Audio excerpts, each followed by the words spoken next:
Hello, welcome to episode 17. We won't go through the usual, it isn't 17, but it is 17 because we had 3 weeks where we did split episodes. But we've again got a guest with us today, Liam of the Manchester Titans. Thanks for joining us, mate. Really appreciate it. So yeah, standard sort of episode. Right. We'll talk to Liam. We'll sort of get his journey into NFL, but also not just that, sort of, what he's done. There's an extensive sort of resume. I think we're all aware of his time spent over here with the Manchester Titans. So we'll go through that, and then we'll discuss last night's results, which I'm sure someone will be really happy to run away with. We don't think we'll really touch much on the actual Super Bowl, with it being 2 weeks away. We'll sort of save that for next week. But yeah, I suppose over to you, Liam. A bit of why American football, why over here, how you find it, how it is, and sort of your journey. Just fire away, bud.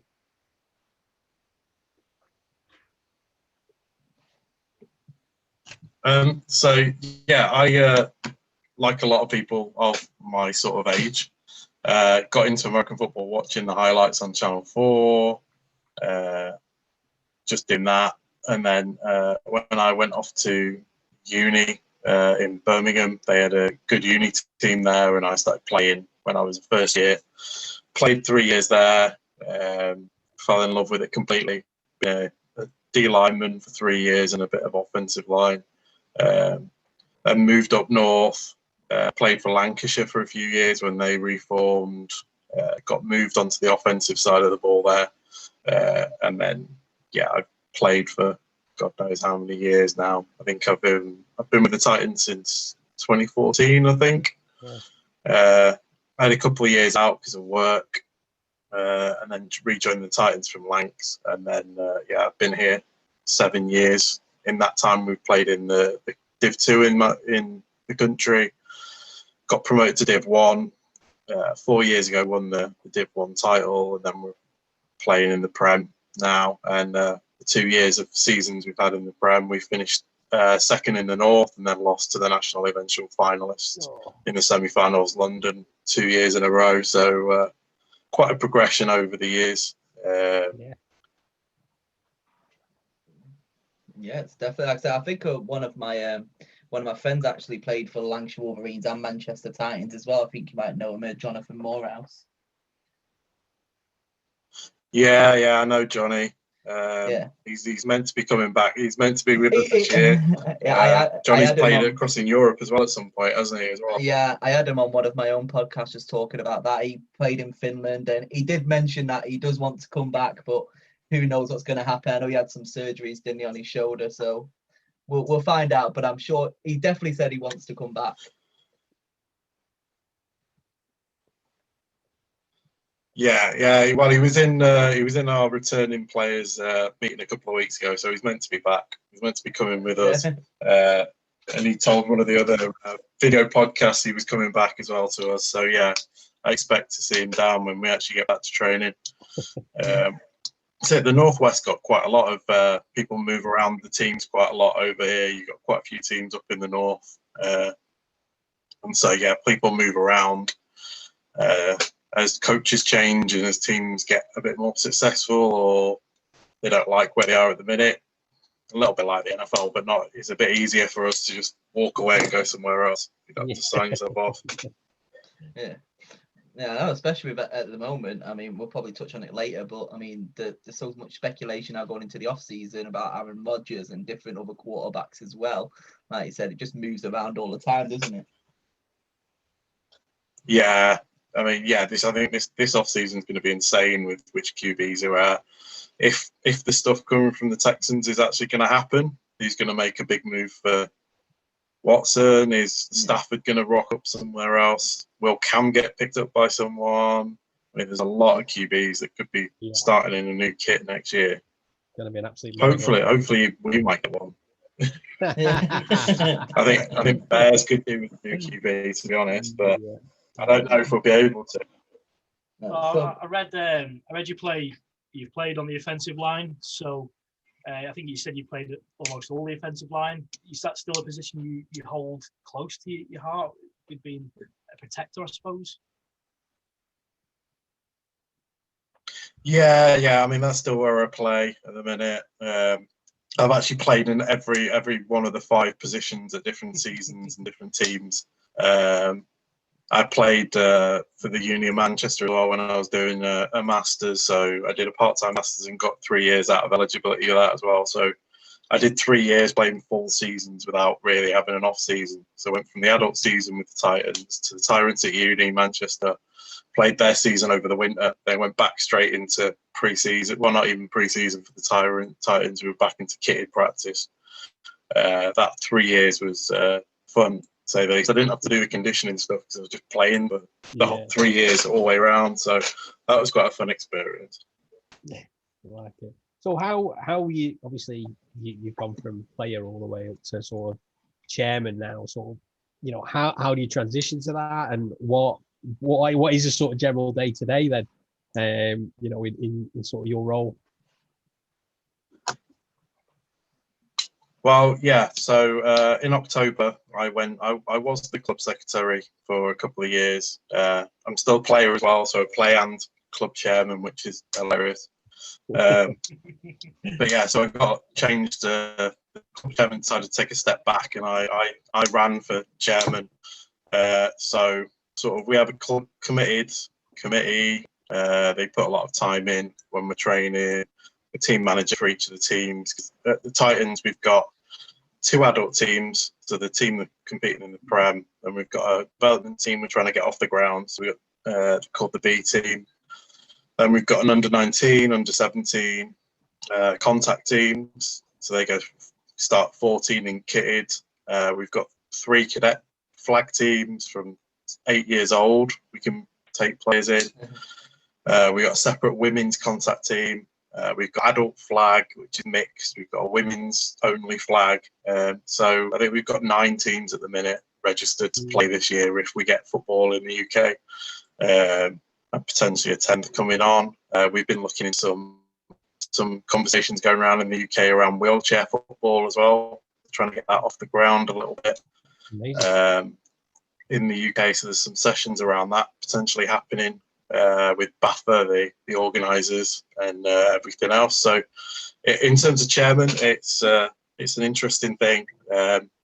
Trying to plan for football this year. If with COVID and restrictions, we had the whole of last year was cancelled for us in the UK. Yeah. We'd started training, we got a couple of months, and then it went. So that was quite a bad thing. There'd been a lot of time put into that before it happened. Obviously, it's safer for us to not train, but there was a lot of work that gone in up to that point, which ended up not being used. We planned to restart a couple of weeks ago, and then the lockdown again happened. So we've got all these plans in place of how the seasons are going to start, what we're going to do. Coaching teams are in place, players are ready to go, and we're just waiting for guidance on when we come back. Yeah. I think there's when we get told there's like a 12-week plan. So it'll be 12 weeks of training up to the season taking place, whatever happens once we're allowed to. Behind all that, there's been lots of obviously issues with training venues, if it's going to be free or not. COVID training. BAFA's put something on where they're encouraging all the coaches to do some training specifically around keeping sessions safe with COVID and all that sort of stuff. So they're pushing that out, and we're pushing that down to the coaches and asking them to do that. Finances is the big thing as well. Obviously, we committed a lot of money last year before we'd started. Players had started to play in the subs for the year and things like that, and all those things are still there. We were lucky to get some money from Sport England towards some of that. So they offered some grants for costs that happened from COVID you couldn't get back. So we were quite lucky. We've got a bit of money that's made us a bit more financially stable, but that's a big thing in British Mogan football at the minute. And then everything else going on. As chairman, I'm just there to trying to make sure everybody does their jobs as much as everything. I do have the final decision on things if it comes up, but the committee usually have a good grounding and understanding, and we don't don't think we've ever had to use that sort of thing very much over the years. So I suppose still being the player now, any grief for being a chairman as well at the same time from the guys, or how does that sort of work out? Yeah, I over the year, because I've been on the committee for at least 5 years, I think. Here, to be honest, I stepped up and did some volunteer stuff a bit, and then got elected a couple of years later to be the secretary because someone moved role. So I've been on the committee for the majority of the time. I've been a player, and yeah, I get called different things by more senior players. So I'll probably get more grief when I'm actually at training and as chairman. But no, it's all like a lot of them understand how much work the committee puts in, how much time. Like even when we were training before, I was usually one of the first ones there, and I was always one of the last ones leaving, making sure everything got put away. That same on weekends, traveling, moving kit around. The committees over here put in so much time and effort to things, and you don't get paid big bucks to do it. There's no money in British American football, unlike the NFL. So most of them are all right. You get a bit of ribbing, but you get used to it. I don't think there's many more years of me playing. I'm getting too old now. I'll be retiring soon, I think, but a couple more years, hopefully. Might get to Brady's age and then. I say Brady's still doing it. Well, this is what I wanted to ask. With you being on the O line, we have a lot of listeners who are friends of ours who are fairly new to NFL. Obviously, we're really quite experienced in the game itself, and we certainly see the importance of having a firing offensive line. People who are new probably just assume it's just to protect the quarterback, which it is in a way, but the moves the offensive line make for specific plays that are drawn up is incredible, really. And I don't think people appreciate that. Certainly in NFL, that you have these big guys that are in front of the quarterback, but they're doing things with the defenders that are coming at them to make things happen for the plays that have been drawn up. So from a player's point of view, is it quite a difficult thing to learn all the different plays and know what you need to do at specific times? Yeah, I mean, in the years I've played on lots of different offenses, some that are quite basic. When I was at Lanksview, when I first went up there, the BOC had some really complicated play calls and loads of different movement and different pulling people and all stuff. To the point I had to get a risk coach and write down what I was doing on each play because it was the easiest way to know it. What we've got now at the Titans, the OC is really good. Luke, he's really big on his play calls and designs, but he's got quite a lot of sets, offensive line calls, blocking schemes, and then different plays that go off in the background behind that. So we've got a set amount of schemes to block, and we've got if the D lineman's in the A gap or he's in the B gap, or that changes which gap we pull into and how we block down. So we've got all that, but we get most of that done quite well. And then half the time you don't know what's going on behind you in the backfield because it could be a million and one things. But as long as we make the gap where it's meant to be, and the running back runs through it, that's what we're doing. But yeah, we've got some crazy little schemes where you leave the end on a read or you don't. You block him the other way to where you think he should be going. But we've got quite an experienced O-line and we sort of know what we're doing. But yeah, I think for a lot of people out there, they'll watch the NFL and they won't understand what's going on the lines. Yeah. They just see loads of big guys running into each other and headbutting each other and not getting what they've done or why that person's pulled from right guard and taken the lefty end. And all those different things that people don't get until you play it. Right. Yeah. I think I'm quite interested going back to obviously the progression that the Titans have had. So you've gone from Div 2 to sort of, getting knocked out in the semis in the Prem. Do you see a big difference in the growth at sort of what the setup was of the club when you were in Div 2 to what it is now? Is there much difference? Is there much different in the quality of the leagues? What's that sort of like?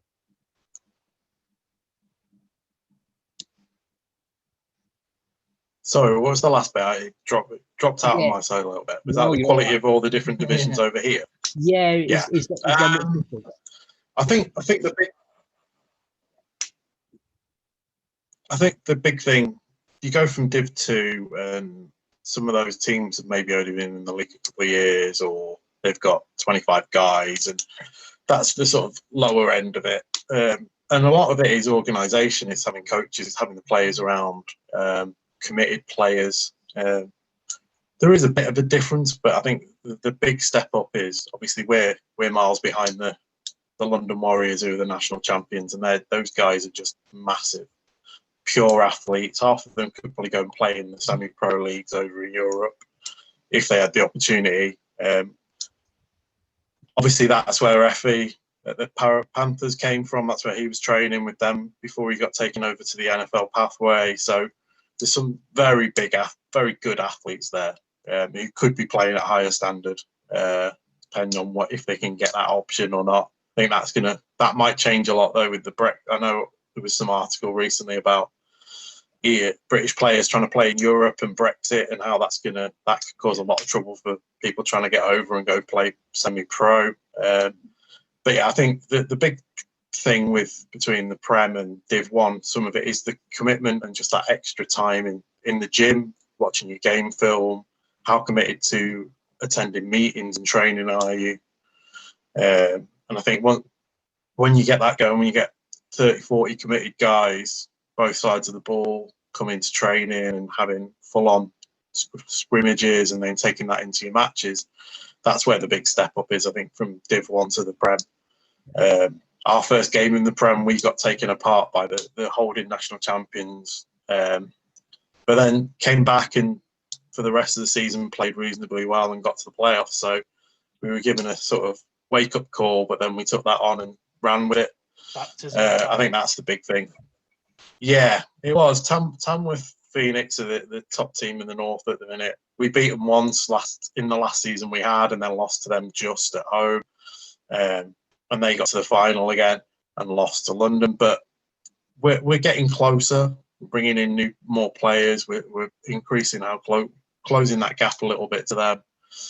We had a really good plan, and we're focusing on trying to beat them home and away last year before the season was cancelled, and trying to take on that next step. But they have one of the best head coaches in the country, Jason. He's also the Uni of Nottingham coach, and he's one of the most dedicated, knowledgeable people you'll see around, especially on defensive football. And I think you have a lot of coaches in the British game who are more knowledgeable than people would think. And I mean, is it Dallas have just appointed a British guy's D-line coach, I think, the Cowboys, I think, this week. Okay. There's a British coach been appointed over there. So there's a bit more British sort of coaching getting over into the NFL and colleges and stuff. And so that can only be a step forward as well.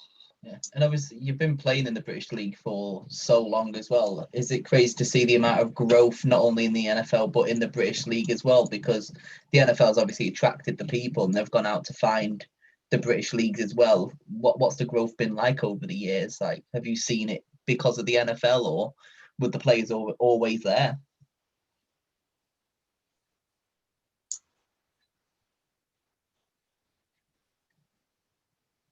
Yeah, I think there's a lot of people brought to it from the NFL.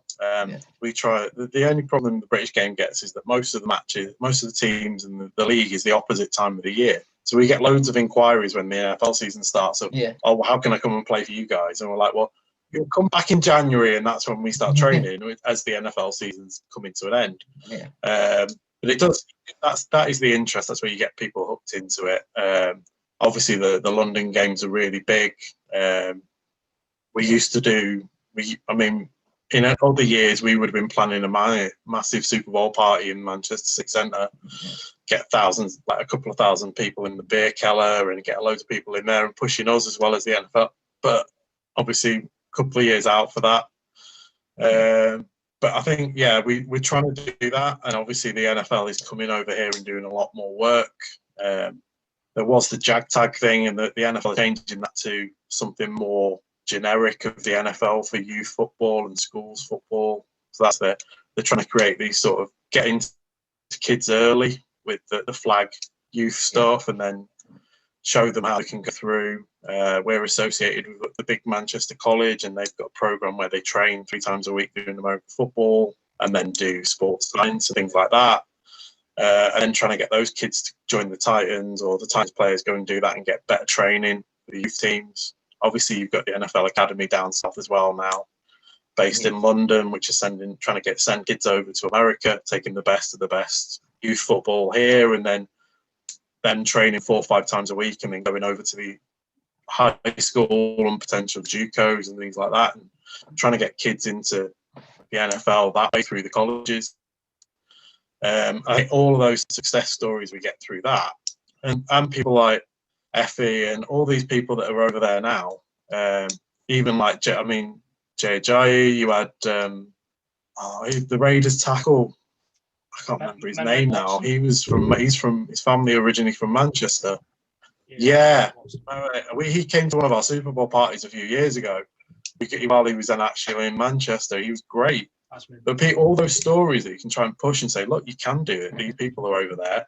You can do it. You can get through these academies, get up, get in there. You get a lot of kids can see that.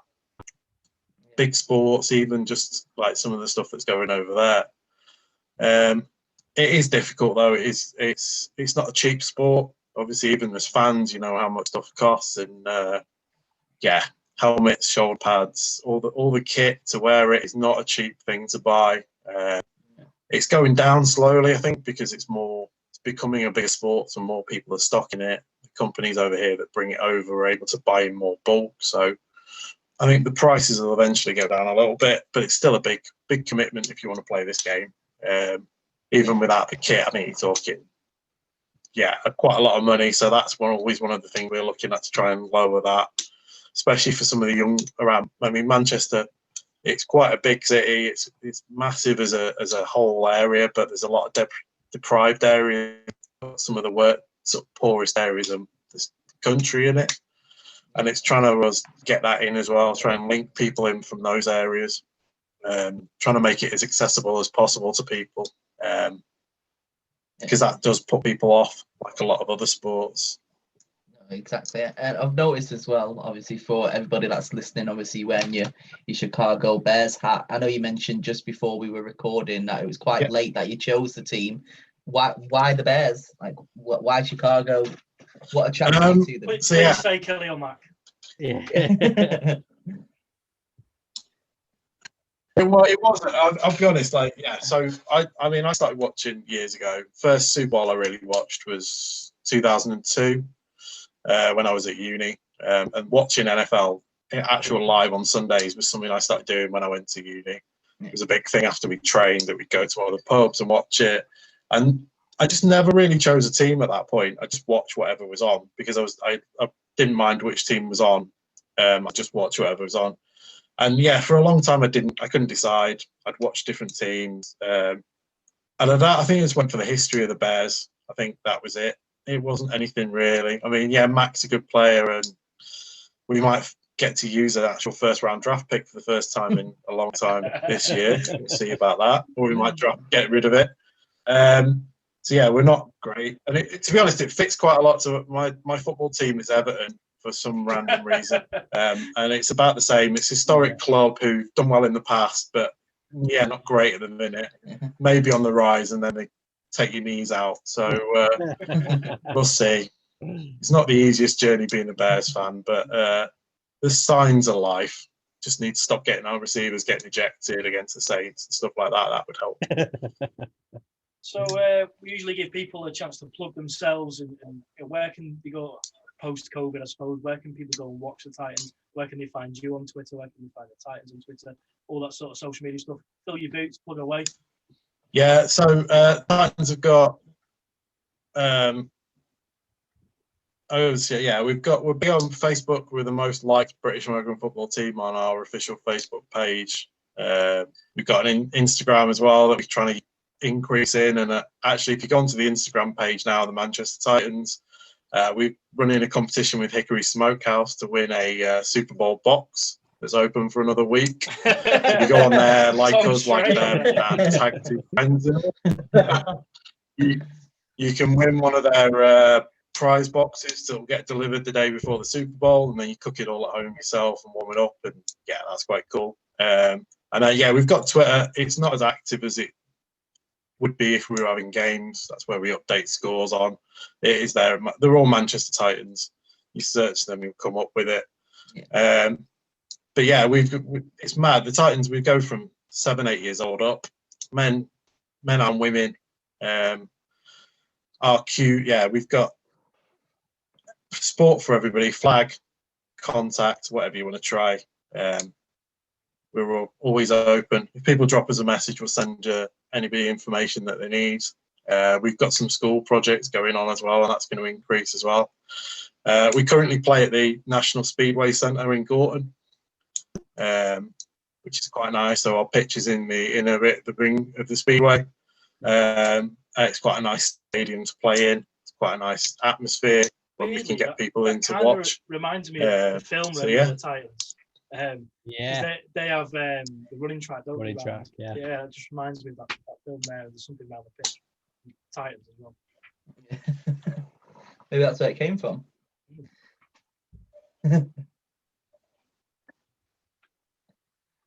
Yeah, I said. Still there, or?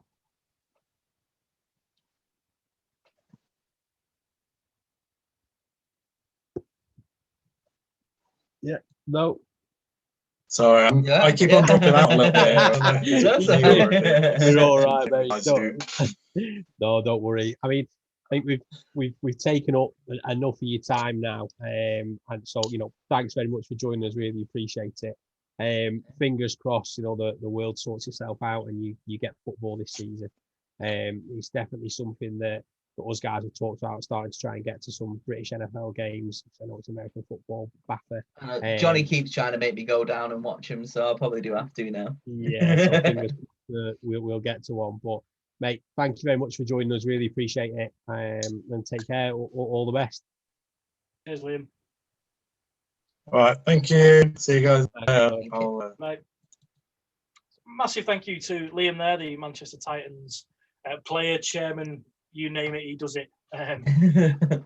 Player, you can catch him on Twitter at Twiggy252 and check him out, and also check out the Manchester Titans and all the stuff. Got a good competition on Facebook where you can win some food, which is absolutely worth doing. We've all done it. So I think before we move on to discussing the weekend's games just gone, what are we all drinking? I'm still rocking the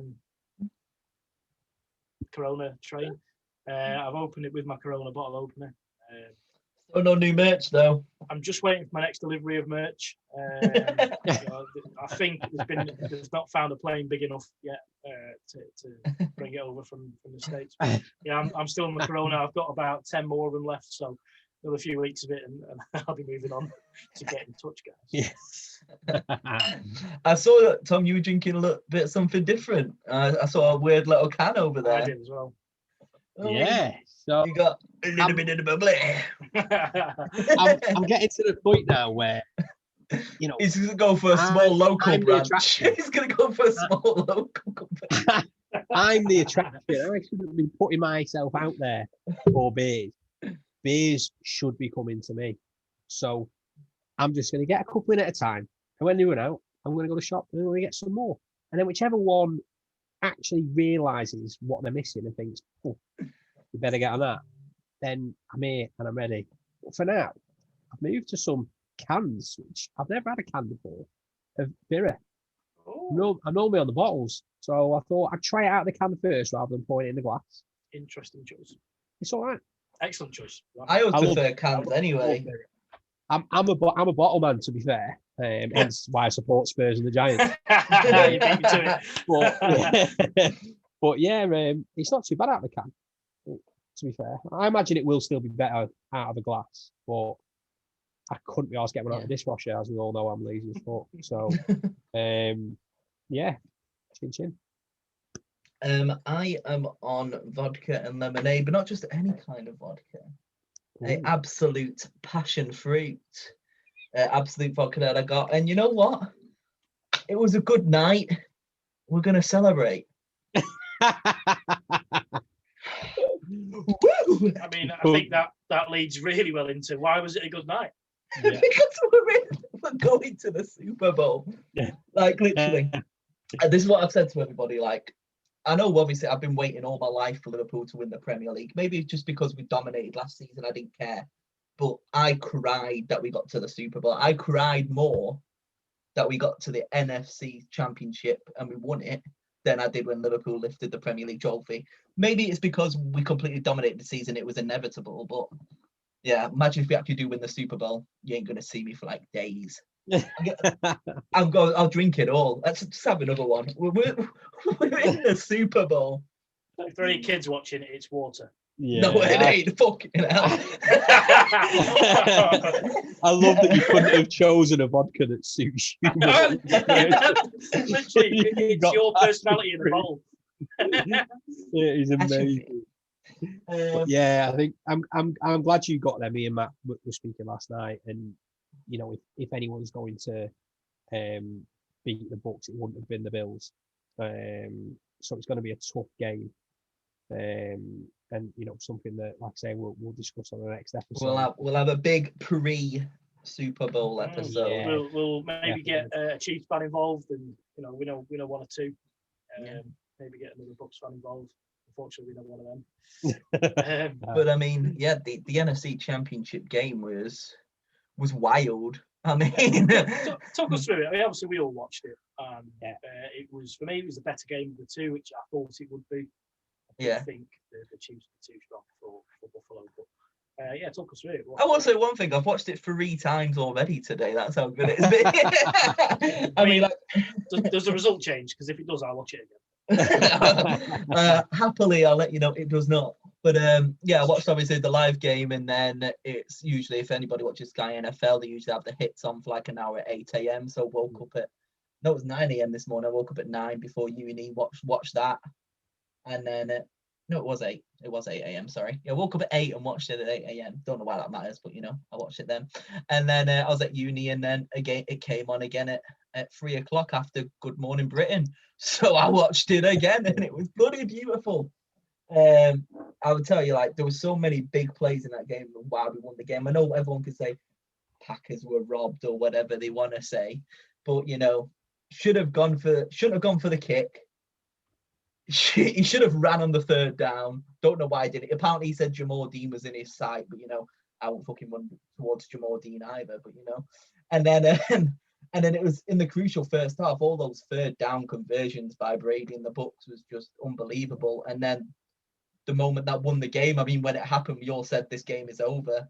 That 6 seconds on the clock, that ball to Scotty Miller breadbasket with 6 seconds of the half was just beautiful. And from that moment, you would think it was over. And then the Packers started to come back into it a little bit, and it made it a little bit of a sweaty time, shall we say. But because obviously we didn't get a touchdown in the second half. But no, we did. We got one because I won £100. We got break straight away. I said to Jason, because Jason randomly messaged me and was like, "Oh, you doing well?" I was like, "Yes, we are."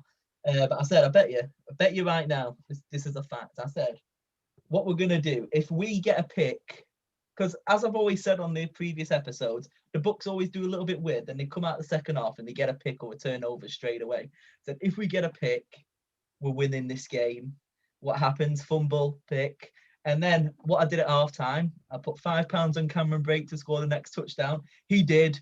Won £100. Spent all of that on the NFC Championship merch because we're going to the Super Bowl. Oh, what a time to be alive. For me, and I'll take my own opinion of the particular players that were in the Super Bowl. The defense is what mattered in this game. I think the Bucks D won the game and the Packers D lost the game, if that's the right way to say it. The play you mentioned before was a disgusting play from the Packers D.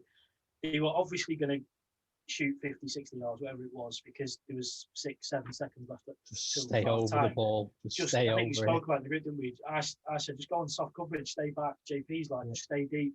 And yet they didn't. And, you know, it's Miller time, baby.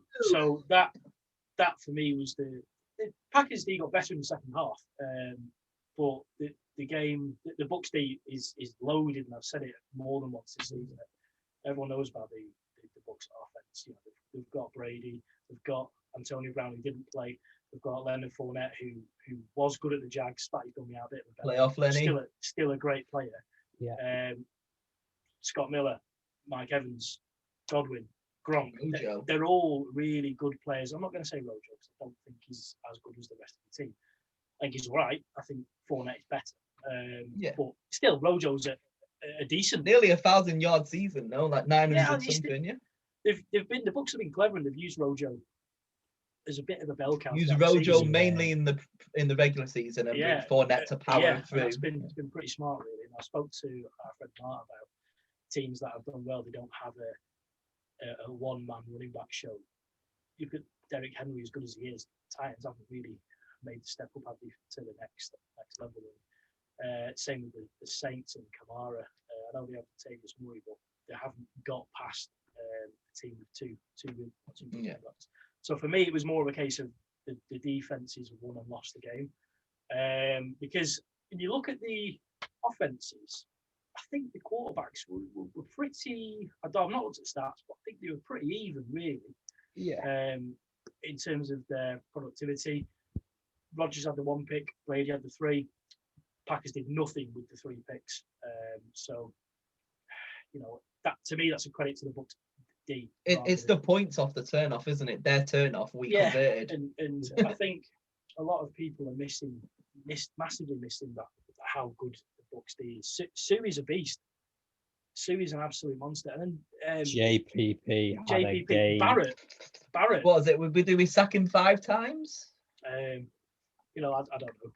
But having a look, Barrett had 3 and JPP had 2. So, it'll be interesting to see where Barrett goes. Another fun fact about Big A-Rod as well is he's only had 6 interceptions or 6 turnovers on the season, Green Bay, and 3 of them are against us. I've said it time and time again. That team are a stat padder. They're what? They're a stat padder. They do well in the season because of what the divisions are, what's around them. Teams they play, they are better, and they are better than the majority of teams, but they are not good enough, and it's shown once again. Sorry to interrupt, Matt. I know you were in it there, but I agree with you. I do. I think the Bucks started the game to win, but the Packers had a chance to do something, and they threw it away. I believe with a mixture of bad play calls, bad decision making, and like you said, Jamie, not capitalising on your turnovers. You know, if you get points off your turnovers, it's almost like a break of throwing darts. You know, you're not expected, are you? But you need one of them to win almost. Yeah, like I said, they always say like your defense is going to win championships, and we did it in 2003. Our defense won the championship. We're going into the Super Bowl now as the home team in our home stadium against arguably probably the best team of the last 5-10 years, probably. Like, it's the first time, like I put that stat on before, it's the first time 2 quarterbacks have played each other from the previous 2 Super Bowls, winning quarterbacks anyway. And Mahomes is the future. Brady is I say now he's the past, really, isn't he? But Mahomes is kind of the now and the future, unfortunately.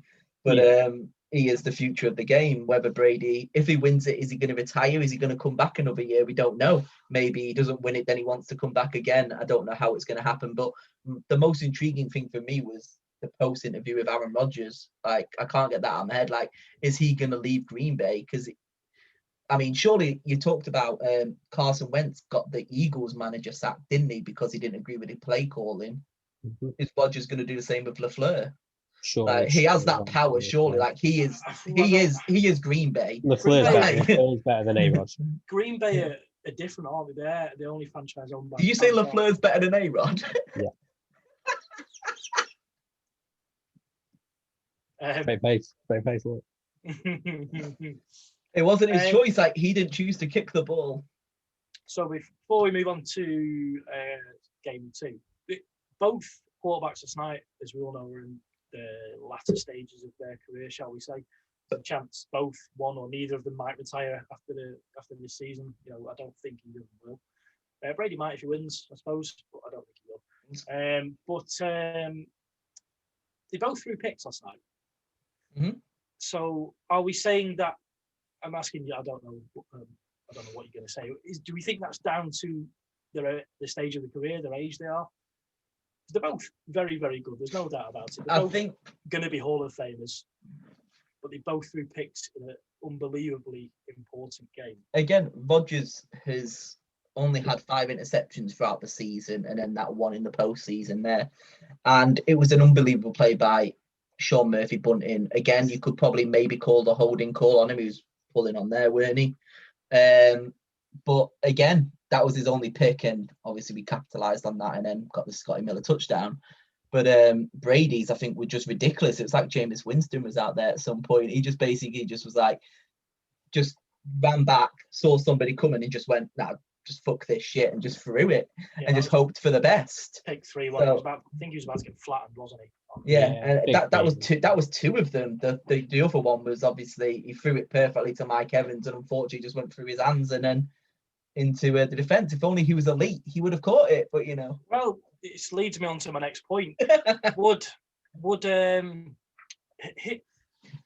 not so much last night's picks, but who do we think is most at fault for a pick? Do we think it's a combination of a bad throw, a bad route or reception from the wide receiver, a good play from the defensive player? Who do we think? What percentage do you think? Because all 3 of Brady's picks were Mike Evans targets last night. If he's elite, might not have had 3 picks. Second one was 100% Evans' fault. The one that slipped through his fingers. It come off his hands. It was a high ball. I'll defend Evans a little bit. It was pinged at him. But I still think he should have caught it. You want your game changer, because Evans is that for the Bucs. You expect him. He should contest and get that ball. He's not. Well, to be fair, I think Godwin's been the better out of the 2 receivers. Godwin's a free agent, but I disagree because Godwin had a few drops in the season as well, though. We had one yesterday, but look what happened straight after. He came up with an absolutely ridiculous catch straight after. Do you reckon is Godwin? Is this a free agent?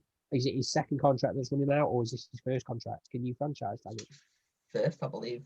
But would you franchise tag him? I don't know. I tell you what, if I was a fucking Bucs, you got Shaq Barrett. He's just coming off a franchise. Yeah, you're not going to re-franchise him, or you it'll cost you a fortune with the money that he could. Yeah, he was on 15 million this year. Yeah, I mean, he didn't have an amazing season as he did the season before. I think the season before he had 19.5 sacks, where he's only got about 9 this year. But he's still an unbelievable D. I think Barrett will go.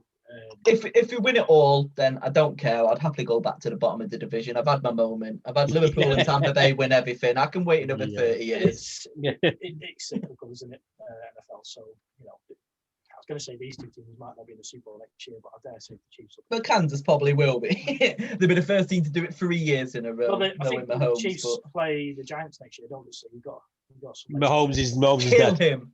Kill him. Well, apparently, he had toe turf. Don't know what the hell that is, but he had toe turf, and apparently he might be having surgery in the off season. So it's nothing major. So turf toe, from what I'd read, because Sterling Shepard missed 4 games this season because of it, but as a wide receiver, it impacts you more. Yeah, you've got to run more than don't get me wrong, it will still impact Mahomes, but it's something about your foot gets caught in the turf, hence the reason we call it turf toe, which doesn't allow you to then bend it anymore because it's either gone too far or it's collapsed in. I can't properly remember what it was, but essentially then when you're running, obviously you run on your toe that bends like that, and it's a sprain that absolutely kills when your toe goes up. I can't believe Shepard missed 4 games because of it. It must be a tough one. It must be really annoying. I can believe he missed games because if you bang your head, you miss a few games in NFL. Your name's Patrick Mahomes, and they changed it. Yeah. I was gonna say, Mahomes, what you're telling me, he's like kind of like morphing into Kermit the Frog now, isn't he? Yeah. He doesn't have turf, so he's got wet foot. Yeah. Just turned into a literal muppet. It just kills me, and I've said it a few times on the pod. Like, this guy gets injuries, and he's just there. Just clicks it back into place. Like, oh, hey, who's next? A little some Mr. Miyagi stuff going on there. Just like, and I mean, don't get me wrong. He probably, I think yesterday proved it. He was fine to play. But still, you know, how many players that do miss are probably fine to play. But I mean, I don't mind. You know, I don't mind the Chiefs. I'm lucky they're not in our division. You know, not even in our conference. So, you know, we don't have to play them often. I like Mahomes. We will snap him next season. Better add. We'll do everyone a favour. Better add. We'll just set Jabril Peppers on him. You'll break his leg, but he'll just grow another one. Yeah, absolutely. He's already got a third one. Yeah. But yeah, I mean, it was a really entertaining game. Not unless you're a Bucks fan, because I was literally just like, yeah, the whole time. I let you have the group on mute, but I had to keep coming back to it because stuff was being said. I'm like, no, I need to leave it. I need to leave it. And I was like, oh my God. And I was just like, and then it was happening and everything was going on. And then as soon as Chris Godwin got that first down in the last minute, yeah, broke. it's just like good, that was it. Good advert for the sport. Like, for example, like Bill. Obviously, I know a lot of people who watched that game for like the first time, like Tom Dodsworth, Slater Gordon was watching it, and Matt Middelman, like a few people from Slater Gordon were watching it because I've been going on about the Bucks for God knows how long at work, and I decided to watch it because obviously it's coming up to the Super Bowl. And again, if you watch that as that's your first game of NFL, you'd be like, I can do this. Yeah, well, I'll try for the third time to finish my sentence. So Phil texted me earlier, and obviously Phil's trying to get into the NFL this season and take it seriously, and he texted me saying that he's now booked the 8th of February off for the Super Bowl, and he pretty much said like he's really looking forward to it. He just put Packers game as class, you know. So that's clearly someone who he's been getting into the NFL this season and hasn't watched much of it other than the Eagles, so clearly it's been shit to watch. But has seen a game that was really good and gone, you know what, I'm going to book off the Super Bowl as well. It's probably someone who probably would have watched the first quarter, maybe the first half before then going to bed, you know, as I've done previously. But yeah, it was brilliant. To be fair, I had to watch the majority on my phone, so I wasn't fully in the group, which was a bit painful because I watched the first quarter on TV and then the second quarter on my phone. And you can imagine it was just. Well, you mentioned sort of that Sky Go being shit, didn't after you? Notification. Oh, it was driving at the wall. And then obviously I'd gone to bed. And Laura was up there and she was still awake. So I was like, well, let her have the TV. She was catching on Dancing on Ice. So I just had it on the phone. So I had to mute the group for a bit whilst I was watching it on the phone because it was just getting in the way. But then, yeah, you know, I got back to the TV and yeah, Sky Go was a prick, but Sky Q was a prick, but I still managed to watch it. It was just unbelievable. I loved it. Playoff football's been great, hasn't it? Great game. It's a great game when I don't know if I should probably admit it. I didn't actually care. I didn't want the Bucks to win. I wanted the Packers to win. They're my second team, but it doesn't bother me enough to be pissed off about it. And the same with the Super Bowl in 2 weeks. I know we're going to talk about it next week, but I don't really care. I dislike both Brady and the Chiefs, so. Like I say, if Brady wasn't there, you wouldn't mind the Bucks as much. Until Brady signed for the Bucks, I liked. But let's clarify, and then until this season, with how you and fucking Gary have been. No, it's Brady for me is the reason why I don't like the Bucks. And when he leaves, I like them again. Obviously, I love fishing out Gary and anyone else in the group. It's become really obvious when I do it now. To the point where I have people messaging me out of the group saying, "Oh, you've started it," things like that. Shout out to Chris in the group, by the way. I've spoken to him loads this last week. We'll have him on at some point, I'm sure. But yeah, it's the group as well. To touch on that was really entertaining this weekend.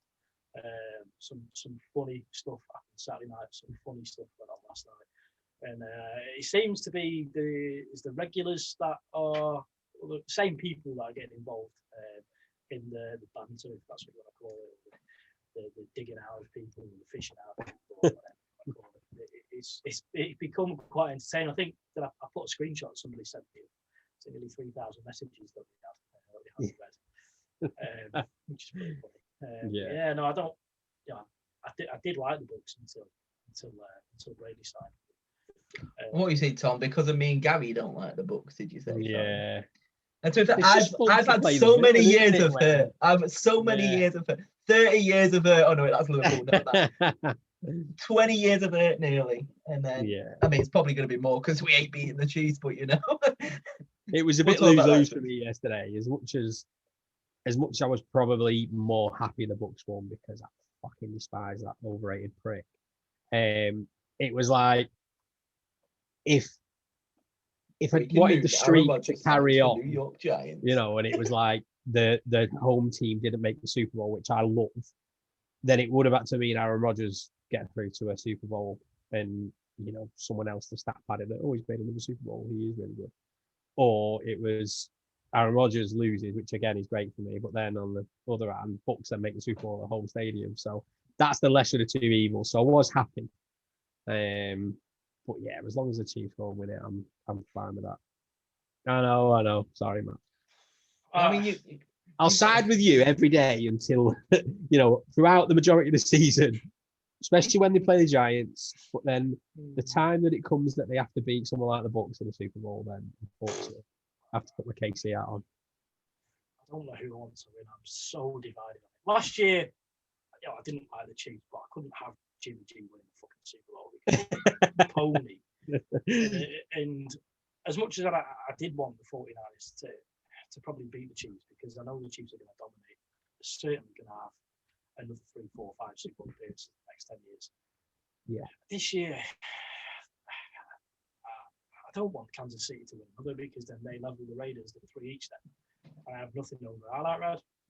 Yeah. Although the stat I put in the group today where in Mahomes' last 27 starts, he lost 1.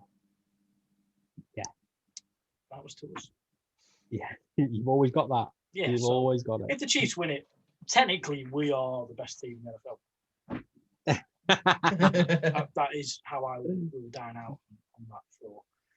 They lost another game though, but he didn't start. Did he? Yeah, Didn't lose yeah, last it game of was- the season. Yeah, which I think Yeah. I don't think anybody started. I think we just put No. the youth academy out. Just bringing the water boy out. Come on, What- guys. One thing I will say, and again, Matt, I'm sorry. I'm getting out. I don't mind the break. I don't particularly think he's the best of people. I don't particularly think he's the worst. I see good and bad in him. You know, I've said sometimes on the pod this season, I like the way he goes and you know, embraces some people that he's actually got connections with somehow. There was like a player on one of the teams that he actually went to university with the player's dad or something like that, and he went out of his way to speak to him at the end of the game. I like that sort of stuff. I don't like the fact that he walks off the field sometimes in a bit of a brat mode where he won't shake a quarterback's hand that's beaten in the Super Bowl before. He's a cheat and a liar. That's what I don't like. Yeah, so he's got good and bad, but for me, you know, we've had the debate. You know, I label him as my GOAT, and I would like to see him. I wouldn't mind seeing him win another Super Bowl because it helps with the whole. You know, he's not just done it at the Patriots now. It just gives him that another sort of. There's only like 2 other quarterbacks that Bad. have done it at 2 different teams as a starter. Yeah. Peyton Manning, I can't remember who the other one was, but yeah, there's only 3 quarterbacks in history that have won the Super Bowl at 2 different teams as a starter, which is, again, that's unbelievable. And again, it goes off my whole thing. I know we're not going to get into it. It's going to be one that's going to be in the off season, but again, it goes off my Ronaldo Messi debate. If he wins it at a different team, he's the GOAT. Like, he has to be, surely. Like, he's won it so many times there and so many times there, just like Ronaldo has when Messi just been a one club man. Well, I don't know. I don't think you can have the best individual player of any sport. It's very much a team game. However, you can have the best quarterback of all time, I suppose. Yeah. And that's why I say he's my GOAT, because it'll never, you know, it's like that. Again, like he said, Jerry Rice is probably one of the greatest of all times as well, isn't he? Like you said, but it's everyone's sort of opinions, isn't it? And like, you know, like we had in the debate, is I would probably say winning classes you more as a GOAT because it's what everyone looks at. Whether that's my opinion or not, probably just what I think everyone looks at. Statistically, do I think? No, I don't. It's not. You know, he's not really got a massive arm, has he? And he hasn't had a massive arm throughout his career. But Still hits 50-yard bombs to Scotty Miller, boy. Woo!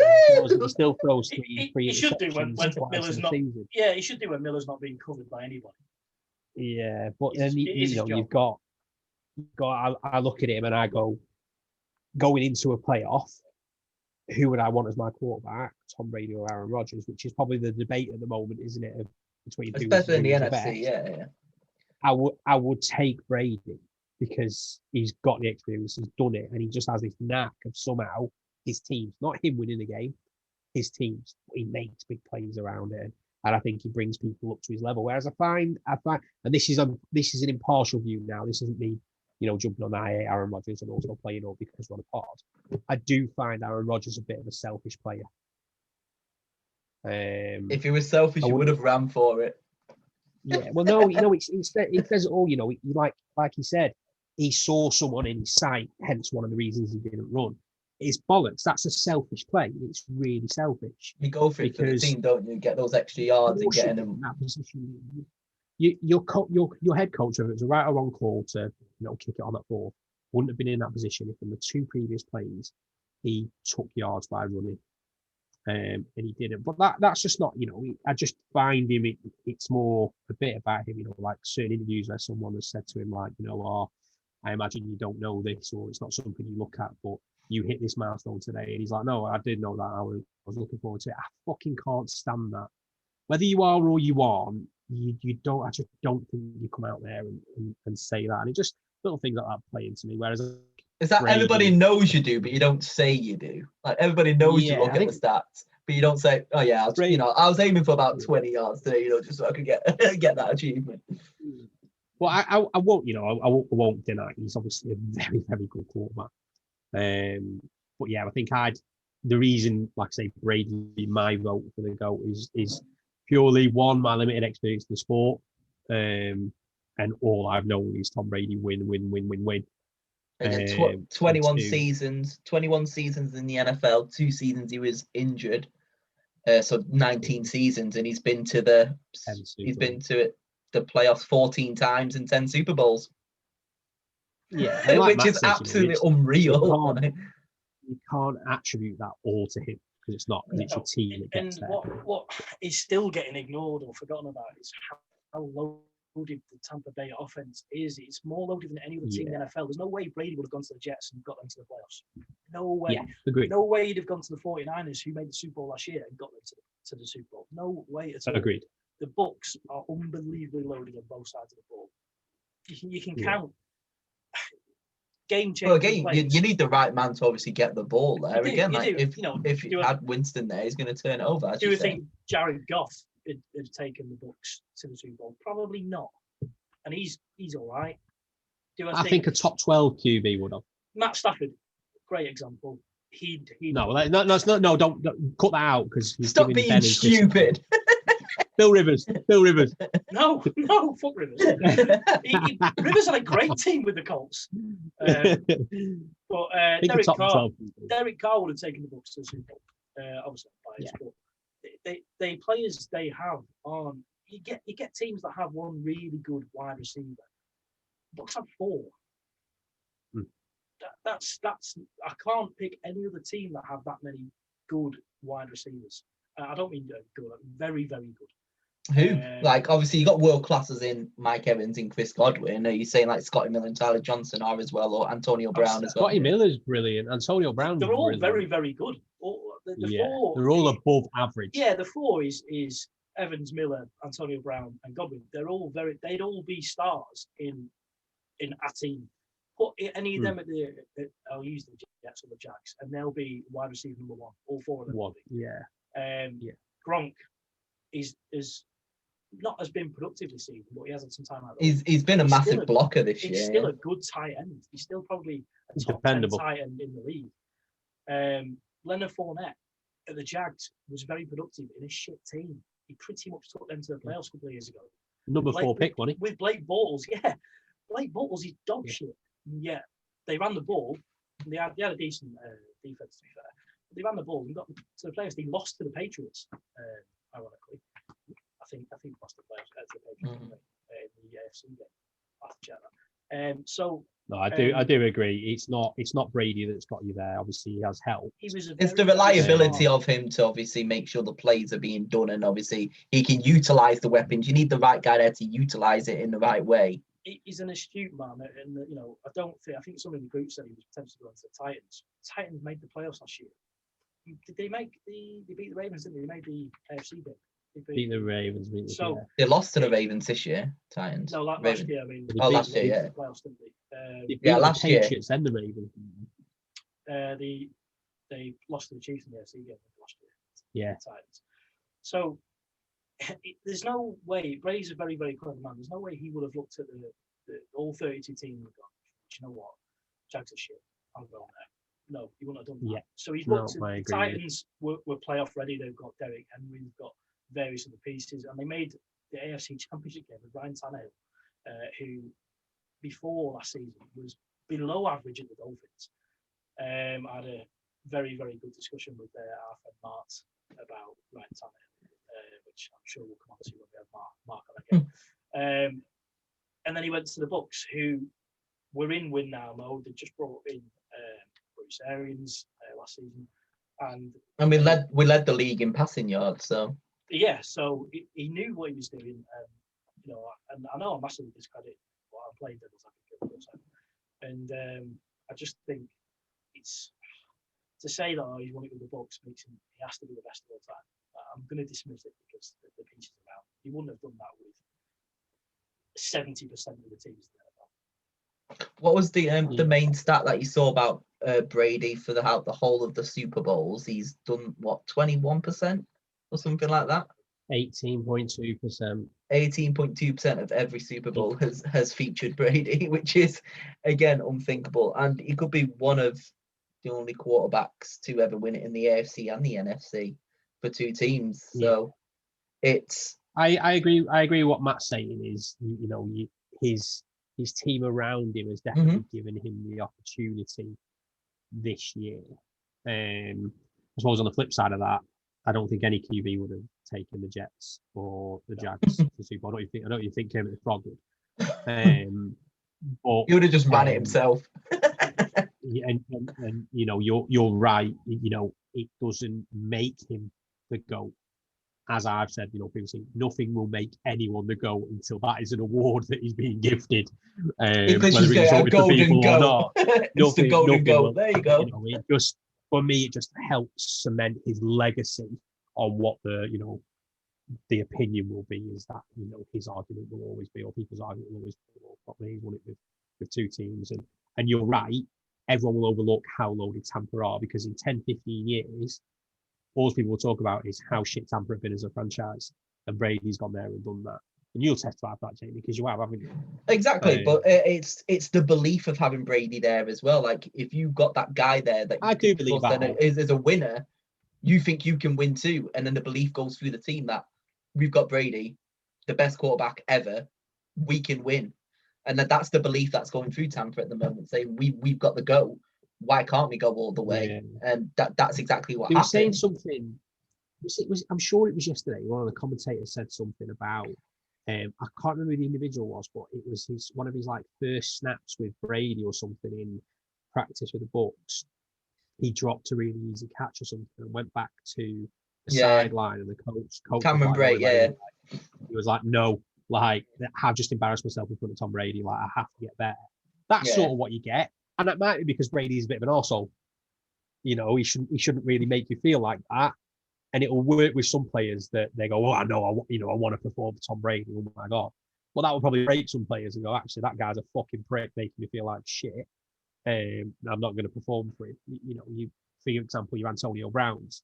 I can imagine if Brady, when "You a dickhead, catch that ball," he'd probably lever him, or at least they'd fought better than me. Some way of, find some way of getting him, criminal harm for it. But probably going to shag someone, isn't his missus? Yeah, but Brady. I think Brady, like Matt said, Brady's an astute guy that actually knows how to deal with people like Antonio Brown. Hence the reason he's tried to bring him to the last sort of three teams that the last two teams that he's played for, and almost they've like mollycoddled him, haven't they? You know, it's like, oh, please come to us. Oh, please, we'll get you these bonuses. Oh, on the last game, I'll throw as many as I can to you to make sure you get paid this bonus. Whereas I don't think you do that for other people. But yeah, I just think it definitely helps his case, and people that will argue he's their GOAT. You know, will use that, and I will use that. You know, it's 7 Super Bowls across 2 teams. He's done well. I don't discredit that. You know, it's probably 12, 15 QBs made it. 10 Super Bowls. He's won 6 of them. Yeah. He could win 7 of them, but could win 7. That's what I mean. Yeah. I was saying I'll use it if he did. If he wins it, but I mean, we're going to the Super Bowl. So we've not really spoke much about the other game. But... No one cares. Fucking Maybe we'll save that for next week's episode. Yeah. We don't care. I mean, there was moments that were good, but yeah, it wasn't. I think it was what everyone expected, really, wasn't it? As much as we all wanted to see Allen and Mahomes. The old guy stole the show. Yeah. Allen was shit. 58% completion. Crumbled. Is he going to be a ball job? Did he have 90+ rushing yards, though? I'm pretty sure he nearly reached 100 rushing yards, Josh Allen. Bloody hell. There was some things he did that were pretty nice, to be fair. Yeah. The Chiefs scheme well. They do. They always scheme well. It sounds mad saying it for somebody who's as young as he is, but Mahomes' experience came through. Yeah. Third playoff. Yeah, absolutely. Absolutely. And he's still about 14. Mate, I don't envy you being in their division at all. Another 9 years, Vin. Feel for you so bad. I mean, you never know. He could get injured. You never know. I mean, Brady's had 2 injured seasons, so you never know. You could get lucky. It's all right. We've got Justin Herbert to contend with as well. Yeah. Got pretty shit well, didn't he? Ever Denver might draft this year. Denver are probably going to take someone or draft someone. Yeah. They've got pick 9, absolutely. I think. Yeah. The chances Kyle are probably one of or Trey Lance. Manic. So yeah, I think that sits nicely, doesn't it? Really. Check out the merch. We're all absolutely. We're all who is sponsored by again? Hang on. Hang on.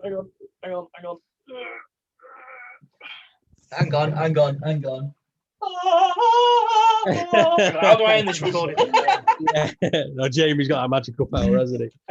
Yeah, check out the merch. StilRefX.co.uk. There's some new stuff going on there. There's baby stuff on there now. We sent some to Dan in the group. Just had a baby, little Jack, young, and that was a nice surprise for him. So we've done that for him because he's a Patriots fan and he knows had a bad year. Bless him. But to touch on the group as well, I think there's 60 heads now. I think it's getting tense.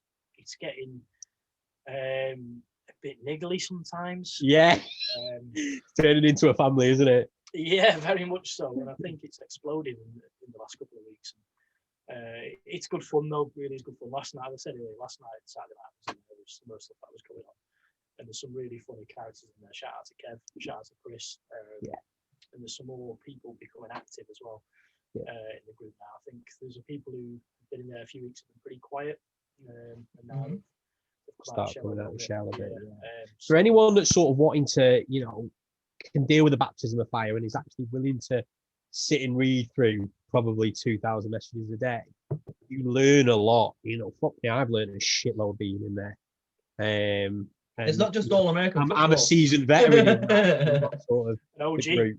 Yeah, but yeah, you can learn a lot. And I enjoy it. It is funny. Don't get me wrong. Sometimes I do look and go. I think this week there was once where I come on. There was like 700 messages, and I was like, nah. I started catching up, and I was like, no. It's going down a rabbit hole. I don't need to know this sort of stuff, And you skip it, but it is good. And I think Phil looks at it and probably goes shit sometimes. But then there'll be times when he'll read it and go, okay, yeah, that's been useful. Oggy's the same. He likes to pop in every now and again. He definitely doesn't catch up on most of them, but it does. It's good. It's like Gary listening to the podcast. Yeah, no one knows. But yeah, for anyone that is. Well, no, if you actually listened now, because he'll recall this back to us. Yeah, make sure you do messages on Twitter. Gary will probably respond and sort it out as a link out there. But yeah, more people welcome. Still got a few teams left, haven't we, Matt? Yeah, we need 4 or 5, I think. Yeah. Falcons. 4 or 5 and we're done. We need Falcons, Titans, Ravens, Cowboys. I mean, he doesn't watch it, but just get Jason in there. I've said this. He says, I watch it. I was like, no, you don't, mate. Yeah, but maybe wait till next season. Bloody cowgirls. But Can't be good. the last team. Yeah. Oh, well. You were leading on with the merch. I don't know if it was Get some merch. There you go. That's the merch. And Yeah. just to finish it off. Down it. We're going to the Super Bowl. Down it.